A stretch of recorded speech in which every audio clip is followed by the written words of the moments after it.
Good morning, Fort Collins. I'm here with Anthony again, and we're going to do our Fort Collins specific market update.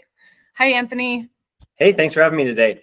Let's dive right into the data. I think one thing that I wanted to talk specifically about is just kind of where are we at compared to this time last year. The single family homes in Fort Collins are pretty stable, right?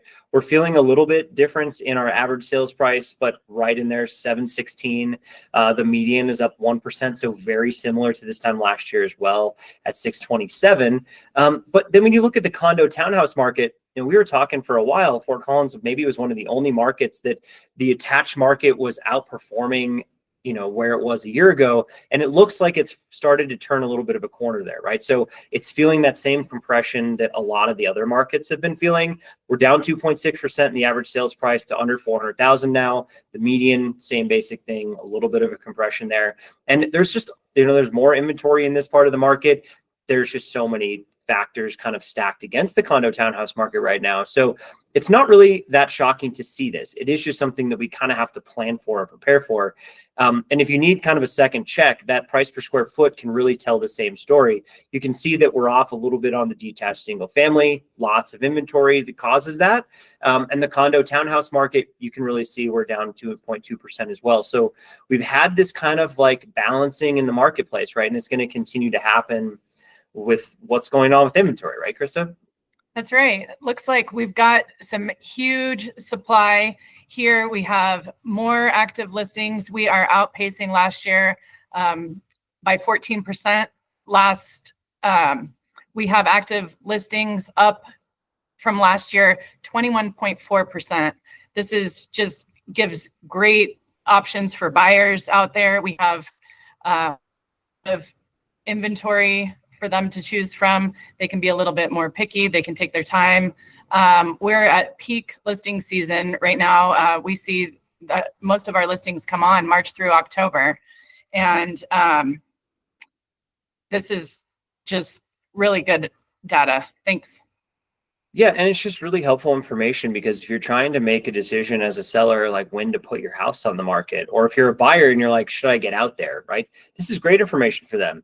And you can see on the flip side, we had, you said this, right? Almost 400 new listings, but the under contracts, even at the soaring rate where they've been, we're up 8.5%, but only 267 under contract. So we're off by like 130, which just means that inventory level is going to continue to creep up. You can see it in the month supply, which means, if nothing else comes on the market, how long does it take to sell what we have, right? We have 2.3 months of inventory. It's still a seller's market in so many ways in Fort Collins, which is really cool to see. Northern Colorado is definitely outperforming, anywhere farther south. You kind of get more even into Denver Metro or Boulder County or even into Weld County in some ways. There's just more inventory available, and especially the farther south you get. So the front range is all kind of trending the same direction. You guys are just in a really unique position in Fort Collins where more buyer activity, but it is going to start adding up, right? We do see listings every time this portion of the year start to pile up there. So, we can make that swing from 2.3, expected to outpace the rest of the market because buyer demand isn't going to increase more than what we should expect, right? Interest rates have stayed very stable. And I think that's really important to kind of keep in mind when you're working with them. As far as market activity, like what does it feel like to be a buyer or a seller? 44 days in MLS, that's how long does it take to go under contract? Very similar to last month. That should trend down a little bit all the way through the June timeframe before it comes back up. But it's just 25% slower than it was this time last year to go under contract. And we're off of our peak last year at 103% or 100.3% to 99.5%. So you're just getting a little bit less money for your house than you did this time last year. So that is because of more inventory, right? That kind of goes with the territory. So that's kind of what we have for you today, but thanks again for having me. Yeah, thanks so much. Again, Krista and Anthony here with Land Title, and thanks for listening. Thank you, everyone. Bye-bye.